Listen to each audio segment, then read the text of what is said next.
Olá, eu sou o Padre Máximo, você está aqui no quadro da catequese da missão Deus é Mais. Amados irmãos e irmãs, chegou uma pergunta muito interessante. Eu creio que também vai servir para muitos de vocês que têm dúvida. A dúvida desse nosso irmão também pode ser a sua dúvida. A pergunta enviada foi: qual é a diferença da Bíblia católica para a Bíblia protestante?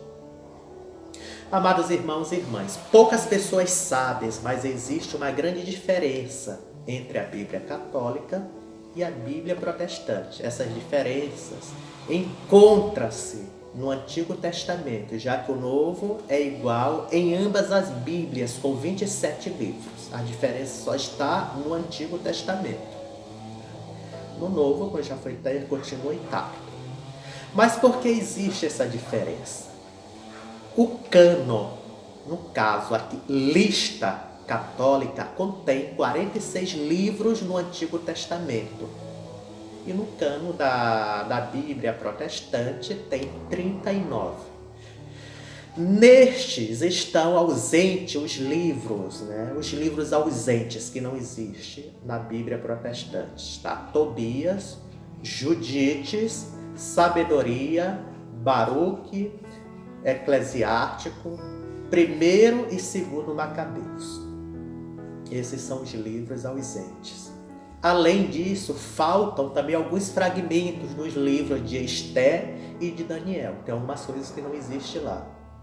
Portanto, a Bíblia protestante é menor, ou seja, tem menos 7 livros. A Bíblia católica contém esses livros. Posso dizer, está completa. E aqui, meu irmão e minha irmã, por que faltam esses trechos sagrados da Bíblia dos protestantes?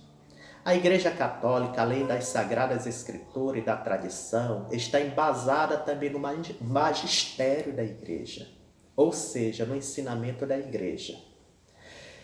Este garante que o Evangelho transmitido e a fé professada são os mesmos ensinados por Cristo ao longo dos tempos.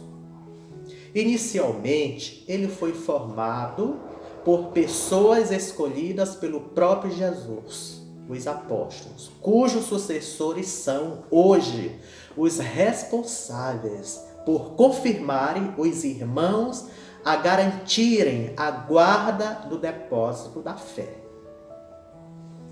No século XVI, os protestantes afastaram-se do magistério, renegando-o.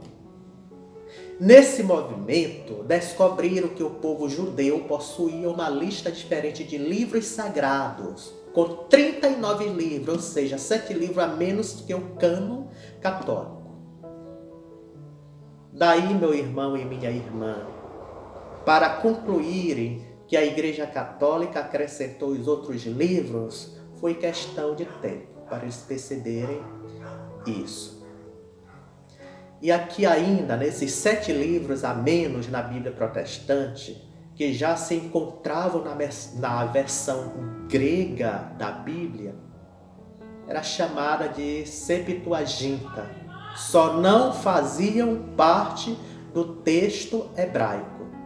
A partir disso, no século XIX, os protestantes decidiram abolir definitivamente os 7 livros do seu cânon. Abolindo, Ora, Jesus deu uma ordem aos apóstolos: ide pelo mundo e evangelizai. E o mundo daquela época falava o grego, que era o equivalente ao inglês de hoje. Assim, os apóstolos começaram a pregar o evangelho em grego. Mas como se dava isso, se a Bíblia estava em hebraico? Ora, os apóstolos passaram a utilizar uma tradução da Bíblia do hebraico para o grego, dominada, no caso aqui chamada de Septuaginta, que havia sido elaborada em Alexandria antes de Cristo. Ocorre que a tradução dos 70, como também é conhecida, estão contidos aqueles 7 livros. Diversas citações do Antigo Testamento encontradas no Novo. A tradução utilizada é da Septuaginta. Este era o livro utilizado pelos apóstolos, e foi este, portanto, que a Igreja Católica adotou. Bíblia Católica, 73 livros. E a Bíblia Protestante, só 66. Resumindo tudo isso, para você entender, os protestantes não aceitam os 7 livros chamados de deuterocanônico, pois os judeus não aceitaram esses livros. Contudo, os apóstolos de Cristo utilizaram a tradução grega que continham esses 7 livros, que é por isso que a igreja inclui esses livros na lista da Bíblia. Portanto, os protestantes preferem aceitar a posição dos judeus ao invés de seguir os exemplos dos próprios apóstolos. Amém. Espero que tenha tirado a sua dúvida. Qualquer dúvida pode mandar outras perguntas. Amém.